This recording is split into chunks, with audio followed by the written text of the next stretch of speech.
갈라디아서 6장 11절로 18절까지입니다.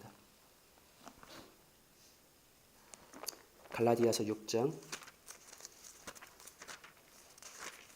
11절로 18절인데 오늘 다루지 않을 17절, 18절만 제가 읽겠습니다. 이후로는 누구든지 나를 괴롭게 하지 말라. 내가 내 몸에 예수의 흔적을 지니고 있노라. 형제들아, 우리 주 예수 그리스도의 은혜가 너희 심령에 있을지어다. 아멘. 네, 우리 오늘 이렇게 인사하겠습니다. 십자가 위에서 우리는 이전의 모든 것과 완전히 단절되었습니다. 십자가 위에서 우리는 이전의 모든 것과 완전히 단절되었습니다. 네, 한 번 더 인사할게요. 이제 우리는 새로 지음 받은 자로서 그리스도를 위해 살아갑니다. 이제 우리는 새로 지음 받은 자로서 그리스도를 위해 살아갑니다. 네, 감사합니다. 지난 10월 마지막 주에 우리는 이사야 62장으로 성찬에 대한 말씀을 나누었고요.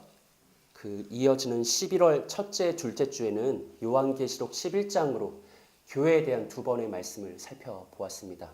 그리고 이제 오늘은 오랜만에 갈라디아서를 다루는데 또 오늘 마침 마지막 강의 시간입니다. 거의 한 달 만에 다시 돌아오는 갈라디아서인지라 어쩌면 기억이 날까 혹은 이전 말씀과 잘 연결이 될까 걱정이 될 수도 있을 것 같은데 다행히 오늘 우리가 살펴볼 갈라디아서 6장 11절로 18절은요. 지금까지 바울의 모든 논의를 요약하고 정리하면서 그의 근거한 마지막 결론이 나오는 마지막 부분입니다. 그러니 갈라디아서 강해를 마무리하는 이 시간에 우리는 성령의 임재와 조명을 사모하면서 누구보다 교회를 사랑했던 바울 사도의 권면과 도전이 우리 마음속에 깊은 울림이 될 수 있기를 기도해야 할 것입니다. 이 시간 자기의 마음속에 주의 말씀이 새겨지기를 소망하는 모든 이들에게 돋는 해와 같은 하나님의 은혜가 임할 수 있기를 구주 예수님의 이름으로 축복합니다. 자, 그럼 오늘 말씀 함께 나누도록 하겠습니다. 일반적으로 바울은요, 대필자를 통해서 자신의 서신을 기록합니다. 그리고 보통 대필 서신의 경우 마지막 끝 인사 부분에 이르르면 그것이 바울 자신의 작품이다라는 것을 증명하기 위한 어떤 마지막 절차로서 간략한 친필 인사가 덧붙여지곤 하죠. 그에 대한 대표적인 예가 고린도 전서인데 우리 고린도 전서 말씀 한번 읽어볼까요? 시작. 나 바울은 친필로 너에게 문안하노니. 아멘. 지금까지 16장까지 익명의 대필자를 통해서 서신을 기록하던 바울이 이제 마지막 부분에 이르렀을 때 대필자로부터 갈대 펜을 건네받아서 21절부터 24절까지는 내가 친히 작성하겠다. 직접 문안 인사를 올리고 마지막 어떤 최종적인 결론 혹은 결말, 권면, 도전 이건 내가 작성하겠다. 뭐 이런 형태로 보통 서신을 기록한다라는 것이죠. 골로새서에서도 이와 동일한 모습이 나타나는데 심지어 골로새서에서는 그냥 마지막 딱 한 절만 바울이 친필로 기록을 했습니다. 읽어볼까요? 시작. 나 바울은 친필로 문안하노니 내가 외인 것을 생각하라. 은혜가 너희에게 있을지어다. 아멘. 네, 그러니까 바울이 이유가 있어서 대필자를 사용한 거고 친필이 그렇게 많은 분량을 차지하는 게 아니죠. 마지막 어떤 형식적인 차원에서의 문안 인사라든지 어떤 마지막 권면이라든지 이런 게 조금 들어갈 때 바울 자신이 친필로 쓰는 건데 오늘의 본문인 갈라디아서에서 마지막 바울의 친필 부분은 조금 다릅니다. 골로새서나 고린도전서나 그 외 다른 일반적인 바울의 서신과는 조금 다른 목적이 있는 것으로 보입니다. 오늘 본문 11절 1번을 보시면 내 손으로 너희에게 라고 말하죠. 그러니까 지금도 바울이 뭐 하겠다는 거죠? 대필을 중단하고 친필로 작성하겠다라는 거죠. 그런데 주목할 것은 바울의 친필 부분이 11절부터 18절까지 상당히 긴 분량이에요. 그렇게 길지 않은 갈라디아서에서 11절부터 18절은 이미 독립적인 하나의 단락을 형성하고 있고 그것은 바울이 어떤 이 마지막 부분, 친필 부분에서 자신만의 어떤 메시지를 전하고자 하는 뜻이 있다는 의미입니다. 때문에 우리는 이것을 단순한 문안 인사다라고 보기 좀 힘들고, 단순히 자기 편지인 것을 입증하기 위해서 바울이 친필로 기록했다라고 보기도 힘들고, 그보다는 이게 더 개연성이 있는 거죠. 마지막 순간에 바울은 어떤 의도된 메시지를 전하기 위해서, 혹은 어떤 중요한 무엇인가를 알려주기 위해서 직접 상당히 긴 분량을 친필로 작성했다라고 보는 게 더 개연성이 있겠죠. 이런 차원에서 이어지는 2번을 한번 읽어볼까요? 합독합니다. 시작. 이렇게 큰 글자로 쓴 것을 보라. 아멘. 바울이 이제 내가 직접 쓴다, 그리고 특별히 뭘로 쓴다? 큰 글자로 쓴다라고 말하죠. 이에 대해서는 학자들마다 여러 해석이 있는데, 제가 지지하는 견해를 밝히기에 앞서 먼저는 또 사실 여러분들이 아마 평소에 그렇게 생각했을 것 같아서 제가 한 가지 재미있는 견해를 먼저 말씀드리도록 하겠습니다. 바울이 글자를 친필로 쓰되 특별히 큰 글자로 썼다. 어떤 의미일까? 4장 13절로 14절을 보시면 바울이 이렇게 말하죠. 내가 언제? 처음에, 즉 바울이 갈라디아 교회 성도들에게 처음으로 복음을 전했을 때, 그때를 회고하는 거예요. 근데 그때 바울에게 뭐가 있었다? 육체에 약함이 있었다. 곧 뭐가 있었다는 거죠? 질병이 있었다는 거죠. 바울이 처음 갈라디아 교회 성도들에게 복음을 전할 때 그의 육체가 약했다. 어떤 질병이 있었다. 14절을 보시면 그 육체에 있는 질병이 뭐래요? 너희를 시험하는 것이래요. 그러니까 여러분 생각해 보세요. 바울이 복음을 전하는데 그 복음의 메시지가 뭐예요? 생명과 부활의 복음이죠. 능력과 영광의 복음이라고요? 치유와 회복의 복음이에요. 근데 그 복음을 열심히 전하는데 정작 바울의 몸에는 복음으로 어찌하지 못하는 치명적인 어떤, 누가 봐도 딱 드러나는 그런 질병이 있었다. 시험거리가 될 수 있다는 거죠. 아니 무슨 생명의 복음이라면서 그 병 하나 못 고치나? 무슨 회복의 복음이라면서 자기 몸도 하나 건사 못하나? 얼마든지 시험거리로 인식할 수 있었겠죠. 바울은 그거를 걱정했었습니다. 하지만 하반절을 보시면 이것을 너희가 업신여기지도 아니하며 버리지도 아니하고 오직 나를 누구와 같이, 하나님의 천사와 같이, 또 누구와 같이, 그리스도 예수와 같이 영접했었다. 분명히 내 육체의 질병이 복음의 시험거리가 될 수 있었지만 그때 너희는 성령의 능력 안에서 정말 하나님의 말씀으로 받아들이고 너희는 구원받았다라고 바울이 고백하죠. 어떤 학자들은 이 바울의 육체의 약함, 육체의 질병을 심한 안질이라고 해석합니다. 어느 정도로 심한 건지 모르겠지만 눈이 굉장히 뭔가 막 고름이 있었든지 뭔가 이게 뭐가 아무튼 심한 안질을 앓고 있었던 것으로 해석합니다. 왜냐하면 15절에 이런 표현이 등장하기 때문이에요. 읽어볼까요? 시작. 너희의 복이 지금 어디 있느냐? 내가 너희에게 증언하노니 너희가 할 수만 있었더라면 너희의 눈이라도 빼어 나에게 주었으리라. 아멘. 강조 부분. 너희가 할 수만 있었더라면 뭐 했을 것이다? 너희 눈이라도 빼서 나에게 주었을 것이다. 그러니까 안질이라고 해석하는 사람들은 이거를 어떻게 좀 의미 부여를 하는 거예요. 처음에 바울이 복음을 전했을 때, 그들이 바울과 마음이 일치했을 때 바울의 그 안질을 보면서 막 안타까워하면서 아 진짜 내 눈을 빼서 저 사람에게 주고 싶다. 할 수만 있다면. 그렇게는 못하겠지만 이렇게 이해할 수 있는 거죠. 그리고 결론적으로 이렇게 바라볼 경우 오늘 본문 11절 하반부에서 내가 너에게 특별히 친필로 쓰되 어떻게 한다? 큰 글자로 쓴다. 바울이 시력이 심히 안 좋아서 큰 글자로 이렇게 삐뚤삐뚤 하지만 정성스럽게 손편지를 썼다라고 해석하는 견해가 있기도 합니다. 혹시 뭐 이런 식으로 많이 알고 계셨을까 해서. 근데 제가 생각하는 건 조금 달라요. 갈라디아서 4장 15절에서 너희가 할 수만 있으면 너희의 뭐라도 빼어주었을 것이다. 저는 이것이 실제로 바울이 눈이 안 좋아서 실제로 할 수만 있다면 안구를 이식해주고 싶다라는 표현은 아니라고 생각합니다. 이것은 그냥 그 당시 때 사람들이 즐겨 쓰던 일종의 관용 어구인 거죠. 오늘 우리식으로 하면 이렇게 되는 거예요. 간이고 쓸개고 다 빼주려고? 실제로 간 쓸개 빼주겠다는 거예요? 아니죠. 그만큼 이 사람을 아끼고 사랑한다는 거죠. 바울에게 복음의 시험거리가 있었지만 그럼에도 불구하고 그 복음을 진리의 말씀으로 받아들였던 사람들, 갈라디아 그 성도들, 그만큼 바울을 사랑하고 아꼈기 때문에 정말 할 수만 있으면 내 간이라도 빼주고 싶어, 쓸개라도 빼주고 싶어, 눈이라도 빼주고 싶어. 그 사랑에 대한 그냥 일반적인 관용 어구라는 것이죠.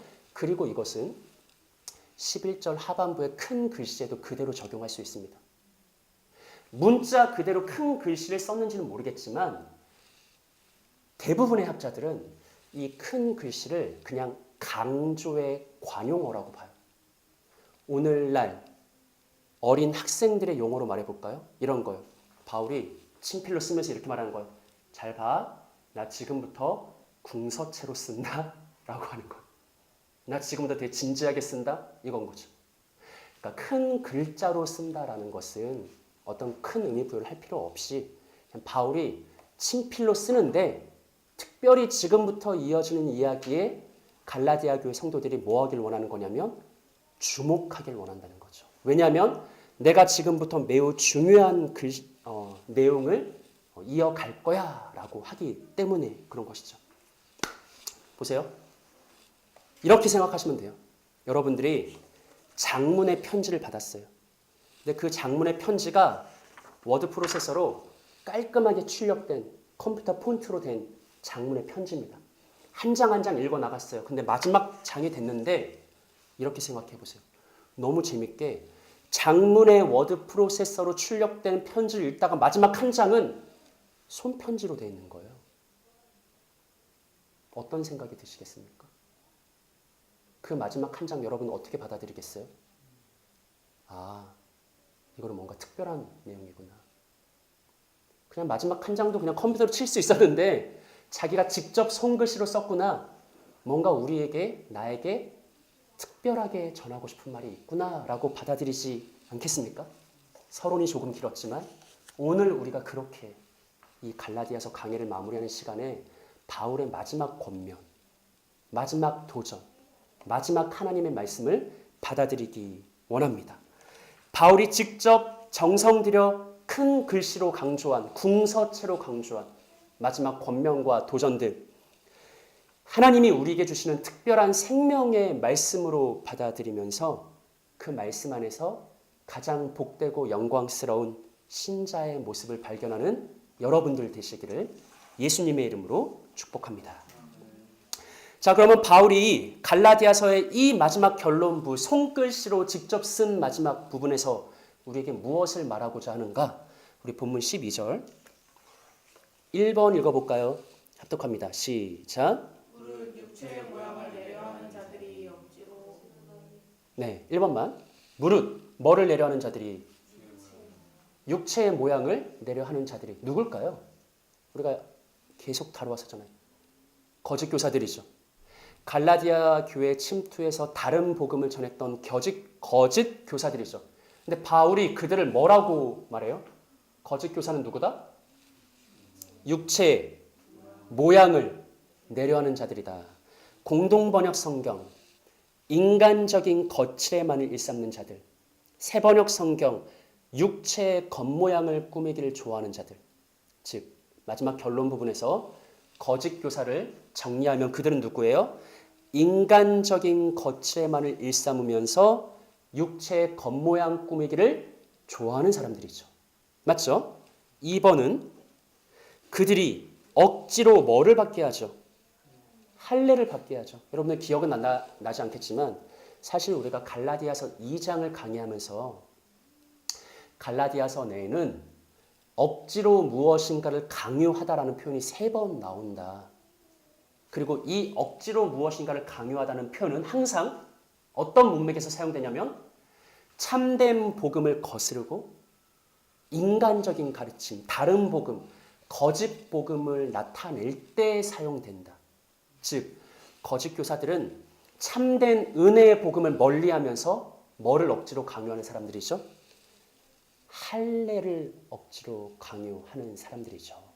이제 여러분 이어지는 말씀을 통해서 이 거짓 교사들이 구체적으로 어떤 특성을 가지는지 우리가 세 가지를 함께 살펴볼 거인데 이 시간을 통해서 우리의 내면을 점검하고 마음을 점검하고 신앙을 점검하는 시간 되었으면 좋겠습니다. 첫 번째로 거짓 교사들은 누구냐? 그들은요 그리스도의 십자가로 말미암는 박해를 면하고자 하는 사람들이에요. 거짓 교사는 누구라고요? 그리스도의 십자가로 말미암는 뭐를? 박해를 피하고자 하는 자들. 3번이죠. 합독합니다. 시작.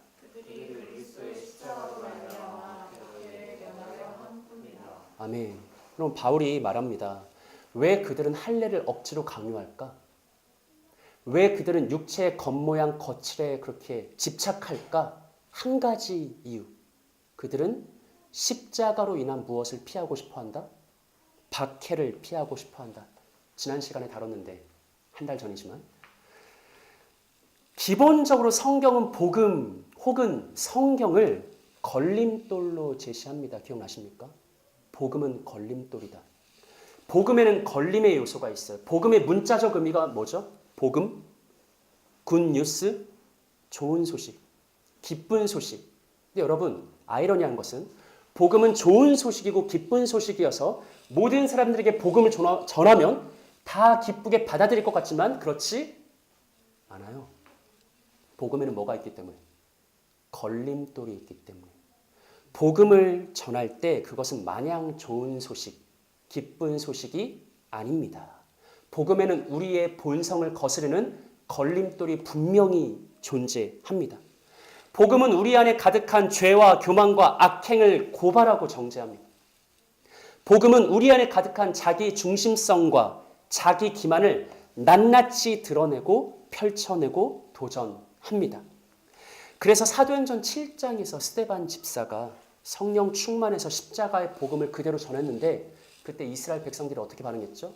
귀를 막고 소리를 지르며 참된 복음, 좋은 소식, 기쁜 소식을 전한 자를 돌로 쳐서 죽이죠. 복음은 걸림돌이 있어요.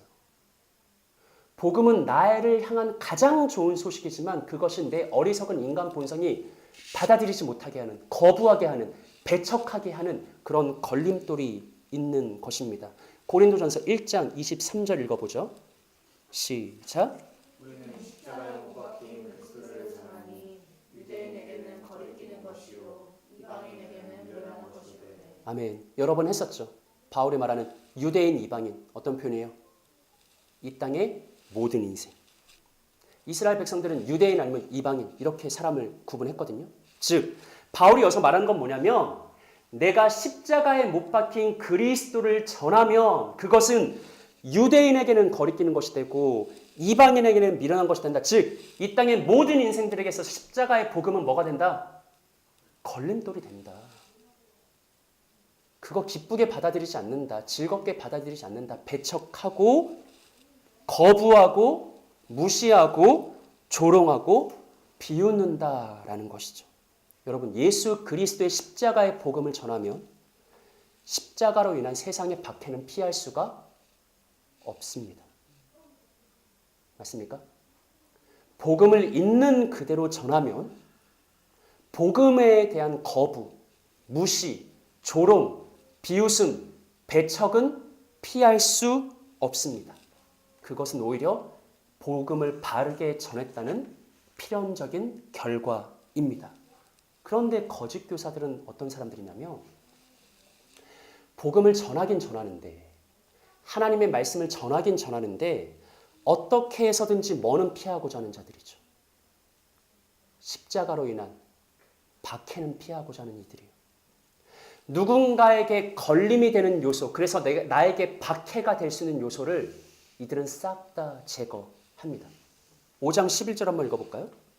합독할게요. 시작. 형제들아 내가 지금까지 할례를 전한다면 어찌하여 지금까지 박해를 받으리요 그리하였으면 십자가의 걸림돌이 제거되었으리니. 아멘. 바울의 고백이죠. 바울이 뭐라고 말하냐면 형제들아 잘 생각해봐라. 내가 만약 할례를 전했다면 바울이 할례를 전했다는 거예요? 안 전했다는 거예요? 안 전했다는 거죠. 그런데 만약 생각해봐라. 내가 할례를 전했다면 누구처럼? 거짓 교사들처럼 할례를 전했다면 어찌하여 지금까지 박해를 받으리요? 반대로 말하면 내가 할례를 전했다면 박해를 받았을 거라는 거예요? 안 받았을 거라는 거예요? 안 받았을 거라는 거죠.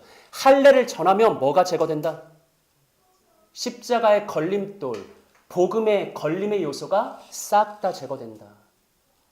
내가 박해를 받을 일이 없다. 거부받을 일도 없다.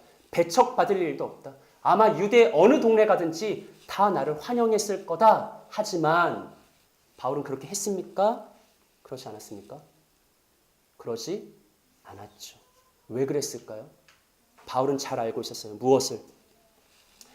우리는 우리 딴의 지혜로운 마음과 우리 딴의 선한 뜻을 가지고 가능하면 더 많은 사람들이 복음을 받았으면 좋겠다라는 마음을 가지고 그들이 거리낄 만한 요소를 살짝 제거하고 도리어 그들에게 매력적으로 보일 만한 요소를 살짝 추가할 수 있죠. 근데 사실 거짓 교사들이 그렇게 했다는 거예요.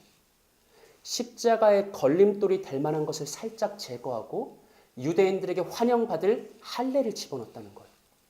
근데 바울이 보기에 그것은 우리가 생각하기에는 이렇게 하면 조금 더 좋은 복음, 조금 더 나은 복음이 될 거라고 생각하겠지만 바울이 보기에는 아니에요. 그리스도께서 완성하신 순전한 복음에 무엇인가를 넣었다 뺐다 하는 것은 결국 다른 복음이 된다. 거짓 복음이 된다. 나는 결코 그것을 행하지 못한다라고 고백했던 것이죠. 바울은요. 할례가 도움이 될 것을 잘 알고 있었습니다. 하지만 바울은 할례의 도움을 받지 않았습니다. 바울은 십자가로 인한 걸림을 피하지 않았고 그로 인한 박해 역시 피하지 않았습니다. 하지만 거짓 교사들은 다르죠. 그들은 복음을 전하는 자가 되고 싶다고 하면서 정작 복음의 걸림, 복음의 박해는 피하고 싶어 했습니다. 그래서 걸림은 제거하고 매력적인 것은 덧붙였죠. 사랑하는 여러분, 잘 생각해야 됩니다. 단순히 누군가에게 복음을 전할 때 이것만이 아니라 여러분의 개인의 신앙생활 속에서 우리의 신앙 공동체 속에서 그 모든 일을 우리가 대할 때 우리가 잘 생각해야 됩니다. 우리 딴에는 무엇인가가 도움이 될 것 같아서 혹은 무엇인가가 도움이 되지 않을 것 같아서 내 지혜로운 마음을 가지고 내 선한 생각을 가지고 넣었다 뺐다 자유롭게 할 수 있겠지만 결코 그렇지 않습니다. 하나님의 순전한 말씀 위에 무엇인가를 더하고 빼는 것은 좋은 복음, 좋은 결과를 만들어내지 못합니다. 우리에게 생명이 되지 못합니다. 우리에게 능력이 되지 못합니다. 할례를 전하면 박해를 계속 받겠지만 할례를 제거하면 박해를 받지 않겠지만 그것을 누구보다 잘 알았지만 그럼에도 불구하고 십자가의 복음을 있는 그대로 전했던 바울처럼 우리도 복음과 말씀과 내 개인의 신앙 원리와 우리 교회를 어떻게 운영할 것인가, 어떻게 공동체를 만들어갈 것인가, 어떻게 교회를 이끌어갈 것인가 이 모든 것들에서 하나님이 주신 순전한 말씀 그대로 내 지혜와 선한 뜻을 덧붙이는 게 아니라 내 생각대로 무엇을 제거하는 것이 아니라 하나님이 주신 것 그대로 걸어갈 수 있는 우리들 되기를 소망합니다. 그것이 하나님이 기뻐하시는 정도이고요. 우리의 복됨입니다. 이렇게 살아가는 세움의 복 있는 형제 자매들 되시기를 예수님의 이름으로 축복합니다. 네, 두 번째로 거짓 교사들이 십자가의 박해를 면하기 위해서 억지로 할례를 강요하죠. 근데 그것은요. 다시 조금 다른 각도에서 말하면 십자가의 박해를 면하려고 할례를 강요한다라는 것은 다른 각도로 말하면 나의 편의를 추구하고 나의 안정을 추구하고 나의 유익을 추구하는 겁니다. 맞죠? 즉 거짓 교사들이 할례를 전하는데 그것은 소극적으로 말하면 왜 할례를 전하니? 나 편하려고. 나 무시당하지 않으려고. 나 피해 당하지 않으려고. 이게 소극적이에요. 근데 여기서 두 번째, 적극적으로 어떤 적극적인 이유가 있는데 그것은 뭐냐면 내 영광을 위해서, 내 자랑을 위해서라는 것이죠. 13절 하반부를 보시겠습니까? 너희에게 할례를 받게 하려는 것은 그들이 뭐를 하기 위함이라? 너희의 육체로 자랑하려 함이라. 여러분, 왜 이 사람들이 할례를 강요했냐면요. 소극적으로 말하면 나 피해 안 받으려고. 십자가로 인해서 박해 같은 거 받고 싶지 않은 거예요. 자기 안정을 추구하고 싶은 거지. 근데 그게 다가 아니라고요. 더 적극적인 이유가 있어요. 왜 할례를 강요하죠? 너 할례 꼭 받아야 돼. 왜 이거를 막 억압합니까? 이 사람으로 인해서 내가 영광 받으려고. 나를 과시하려고. 나를 자랑하려고. 여기서 우리는 어떻게 해서든지 자기를 높이려고 하고 과시하려고 하고 자랑하려고 하는 우리네 모든 인간의 악함을 발견할 수 있습니다. 여러분, 우리에게는 어떤 마음이 내재하냐면 동원 가능한 모든 것을 싹 다 나를 높이기 위한 수단으로 사용하고자 하는 그런 내재적인 욕구가 있어요. 그게 강하게 나타나는 사람들이 있어요. 누가 무슨 말만 꺼내면 그 말을 탁 낚아채서 자기의 옛날 얘기를 막 말하면서 자기를 또 과시하고, 이 사람은 자기 얘기 들어주고 싶어, 들어달라고 얘기한 거고 자기 이렇게 힘들다고 얘기한 건데 그거를 그냥 낚아채가지고 자기 옛날 자기가 이렇게 해서 성공했고 이렇게 해서 뭘 했고 이런 거 하면서 자기를 또 과시하는 수단으로 즐겨 쓰는 사람들이 있습니다. 심지어 복음을 전하는 일, 하나님의 말씀을 가르치는 일, 성도를 세워가는 일, 교회에서 직분을 감당하는 일, 하나님이 특별한 목적이 있어서 세우신 그 모든 일들을 감당할 때도 그것조차 나를 드러내기 위한 수단, 나를 자랑하기 위한 수단으로 전락시키는 그런 우리의 악함이 있습니다. 앞에서 우리가 살펴봤죠. 갈라디아 교회 성도들이 성령 안에서 복음을 처음으로 영접했을 때 그들에게는 어떤 은혜의 마음이 있었어요? 할 수만 있다면 뭐 하고 싶다. 내 눈이라도 빼서 너에게 주고 싶다. 이게 참된 은혜의 마음이거든요. 근데 그 은혜가 떨어지면 우리에게 어떤 마음이 올라오냐면 할 수만 있다면 설교도 이용하고 교회 직분도 이용하고 뭐든지 다 이용해서 나를 높이고 싶다. 나를 과시하고 싶다라는 그런 거짓된 마음이 올라오게 되죠. 제가 말하고 싶은 건 단지 그런 사람이 있습니다. 그런 부류가 있습니다가 아니라 우리 안에 그 마음이 항상 내재되어 있다라는 것이죠. 어떻게든 기회를 잡아 틈만 나면 나를 높이고자 꿈틀대는 자기 과시의 욕망이 우리 안에 있다라는 것이죠. 이 교만이 우리 안에서 어떻게 작동하는지 저명한 기독교 저술가 C.S. 루이스가 쓴 스크루테이프에게 보내는 편지에 잘 나타나 있는데, 스크루테이프는 고참 악마예요.